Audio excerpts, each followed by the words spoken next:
Ndugu kiongozi wa mbio za Mwenge, sisi wanamkinga tumependelewa sana na daktari.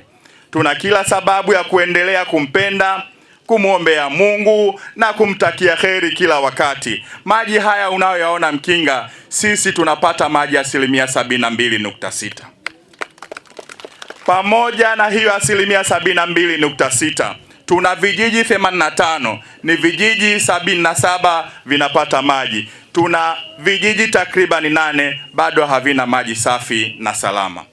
Kwa miradi ambayo inaendelea sasa hivi ya takriban bilioni 47, ni matarajio yetu upatikanaji huu wa maji utafika katika vijiji vyote vya wilaya hii ya Mkinga.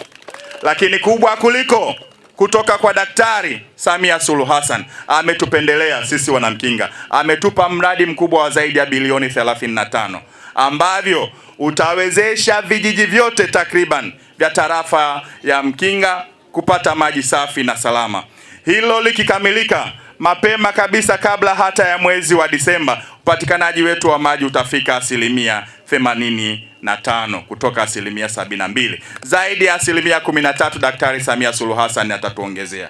Kwa kushirikiana na viongozi wetu wa wilaya, Mheshimiwa mkuu wa wilaya, mkurugenzi wetu, mwenyekiti wa halmashauri, sisi tunataka tuvuke lengo la kitaifa la upatikanaji wa maji vijijini lililowekwa na chama chetu, Chama cha Mapinduzi na mipango ya kitaifa. Tunataka tufike 100% mwakani, Mungu akitujalia. Baada ya kusema hayo, niendelee kuwaomba ndugu zangu, miradi hii ya serikali inaweka fedha nyingi, tuitunze, tushirikiane kuelekezana ili maji haya yaweze kutufaa leo na yatufae kesho.